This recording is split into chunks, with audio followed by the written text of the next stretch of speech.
উচ্চ মূল্যস্ফীতির নেতিবাচক প্রভাব পড়ছে সাধারণ মানুষের ক্রয় ক্ষমতার উপর। দায় দেনা মাথায় নিয়ে চলছে নিম্ন আয়ের মানুষ থেকে শুরু করে মধ্যবিত্তদের সংসার।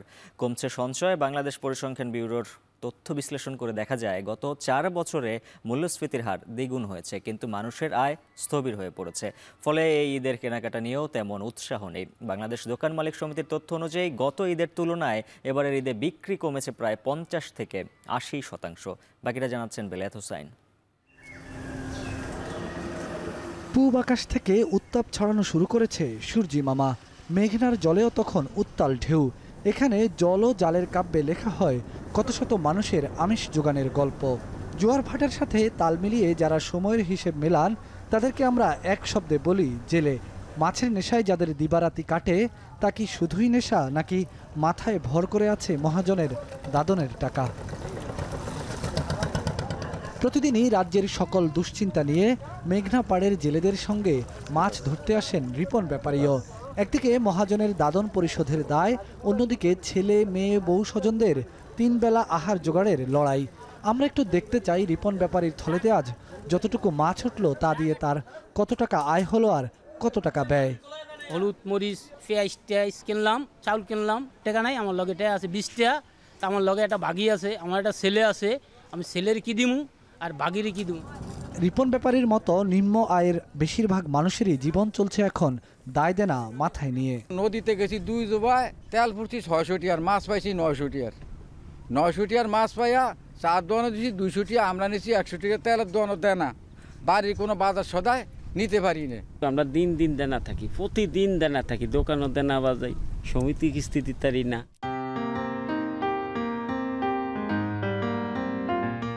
পবিত্র ঈদুল আজহা যখন দরজায় কড়া নাড়ছে, তখন কেমন চলছে ঈদের বাজার? বেচা বিক্রি কি আগের মতোই আছে, নাকি অলস সময় পার করছেন ব্যবসায়ীরা? রাজধানীর গুলিস্তান বঙ্গবাজারের এনএক্স টাওয়ার, প্রতিদিনই এখানে শত কোটি টাকার উপরে তালিখাতায় হিসেব মেলান পাইকার ব্যবসায়ীরা। সাধারণত ঈদুল ফিতরের চেয়ে ঈদুল আজহায় বেচাকেনা একটু কমই হয়ে থাকে, কিন্তু তাই বলে এতটা কম? আজকে আমার এই দোকানটায় 2000 টাকা সকাল থেকে সেল হয়েছে, যেখানে নর্মালি আমাদের পাইকারি সেল 1.5, 2 লাখ, 3 লাখ, 4 লাখ টাকা হয়, পাইকার হয়। গত বছর 100 টাকা আমরা বিক্রি করি, এই বছর 40 টাকা বিক্রি করতে পারতেছি। আর যা 40 টাকা নিচ্ছি ওই টাকাটাও পাচ্ছি না, কারণ খুচরাদের বেচা কিনা নাই বললেই চলে। এবার তাহলে একটু ঈদের খুচরা বাজার ঘুরে দেখা যাক। রাজধানীর নিউ মার্কেট, হোক না ঈদুল আজহা কিংবা হোক না আয় রোজগারের দুর্দশার সময়, তাই বলে সন্তানের আবদার মেটাতে চায় না কোন বাবা। স্ত্রী, সন্তান, ছেলে মেয়ে দুজনকে নিয়ে আসছি, কিন্তু আসলে সব জিনিসের যে দাম তাতে সাধ্যের বাইরে চলে গেছে। গত 2 দিন আগের নিউ মার্কেটের এই চিত্র জানান দিচ্ছে কতটা খারাপ সময় যাচ্ছে মানুষের। ঈদের ঠিক আগ মুহূর্তে এমন ক্রেতাবিহীন নিউ মার্কেট শেষ কবে দেখেছেন এখানকার ব্যবসায়ীরা? তারা বলছেন, গত বছর এই সময়ে ঈদের কেনাকাটা ছিল পুরো দমে, ভিড় সামলাতে হিমশিম খেতে হয়েছে দোকানিদের, কিন্তু এবছর বিক্রি নাটকীয়ভাবে কমেছে। বেতন পাওয়া যায় মানুষ খাবে নাকি মার্কেটিং এসে মার্কেটিং কেনাকাটা করবে? ওইরকম মানুষ যদি খাইতে না পারে, মানুষ কিভাবে কেনাকাটা করবে? ঈদের যে বেচেন একটা আমাদের চাহিদা থাকে না, ঈদে আমরা বেচেন আমাদের বার্থডে সেল থাকবে 1,50,000, ওই জায়গায় আমার সেল হয় 10,000 টাকা, 5,000 টাকা সেল হয়। বাংলাদেশ দোকান মালিক সমিতির সভাপতির দেয়া তথ্য মতে, ঈদকে কেন্দ্র করে সারা দেশে 56 লাখ ছোট বড় দোকানে প্রায় 5,000 কোটি টাকার বেচা কেনার বাজার। সেখানে 5 ভাগের 1 ভাগও ওঠে কিনা তা নিয়ে দুশ্চিন্তায় ব্যবসায়ীরা। কুরবানি ঈদকে কেন্দ্র করে আমাদের 4 থেকে 5,000 কোটি টাকার মার্কেট বাজার। এইবার 4 থেকে 5,000 কোটি দূরে থাকুক, আমরা 1,000 কোটি টাকার মধ্যে আসতে পারবো কিনা আমরা সবাই সন্দিহান। আমাদের মার্কেটগুলো কার্যত একদম ফাঁকা, এবং গতকালকে আমি কয়েকটা মার্কেটে গিয়েছি, ওরা খুব দুঃখ করে বলছিল যে আমাদের বেতন বোনাস তো দূরে থাকুক, আমাদের বেতনটা এখনও পাইনি। দীর্ঘ সময় মূল্যস্ফীতি থাকার কারণে মানুষের আয় রোজগার যা ছিল ওই দিয়ে কিন্তু আসলে সংসার চালানো খুব কঠিন হয়ে পড়েছে। এখন ওনারা হয় নিজের জমানো টাকা খরচ করছেন অথবা ধার দেনা করে খরচ করছেন। তাহলে কি মানুষ কোরবানির হাটে গরু কেনা বেচায় ব্যস্ত? রাজধানীর কয়েকটি পশুর হাট ঘুরে দেখা যায় ঠিক জমে উঠছে না এবার। এখানে এমন অনেকেই এসেছেন একসময় যারা একা একটি পশু কোরবানি দিতেন, কিন্তু এখন অভাবের বাজারে কয়েকজন মিলে শরীকে কোরবানি দেওয়া ছাড়া উপায় মিলছে না তাদের। ঈদ বাজার কিংবা পশুর হাটে যখন বেচা বিক্রির এই অবস্থা, তখন মানুষের দৃষ্টি মূলত নিত্য প্রয়োজনীয় পণ্যের দিকেই। রাজধানীর যেসব বাজারে নিত্যপণ্যের দাম একটু চড়া, তার মধ্যে একটি এই হাতিরপুল কাঁচা বাজার। এই বাজারে নিম্ন আয়ের মানুষের খুব একটা দেখা মেলে না। এখানে যারা বাজার করতে আসেন তাদের বেশিরভাগই মধ্যবিত্ত কিংবা উচ্চ মধ্যবিত্ত। আমরা একটু শুনতে চাই তাদের কথা, কেমন চলছে মধ্যবিত্ত জীবন। ছোটোখাটো ব্যবসা কিংবা চাকুরি থেকে মাসে যে কয় টাকা আয় করেন তা দিয়ে বাড়ি ভাড়া, আনুষঙ্গিক খরচ, বিদ্যুৎ বিল, পানি বিল, গ্যাস বিল পরিশোধ করার পর এখানে এসে ব্যাগ ভর্তি বাজার নিয়ে ঘরে ফেরা যায়, নাকি অল্প বাজারেই পকেটটা ফাঁকা হয়ে যায়। বাজার, তরি-তরকারি, বাড়ি ভাড়া এবং ওগুলা দেওয়ার মতো, দেওয়ার পরে কোনো কিছু থাকেই না, এবং দেওয়াটাও ঋণ করে নিতে হয়। যে আমি একজন চতুর্থ গ্রেডের কর্মকর্তা হিসেবে আমার জন্য অনেক কঠিন হয়ে পড়তেছে। যে কোনো জিনিস কিনতে হলে আমার মনে হয় অনেক দরদাম করে কিনতে হচ্ছে আর কি। আমরা যেটা পছন্দ করি দাম বেশি, কিনতে পারি না। মধ্যবিত্ত হিসাবে জীবনটা কেমন চলছে? চলছে, আল্লাহ যেমন চালাচ্ছে সেভাবেই চলছে।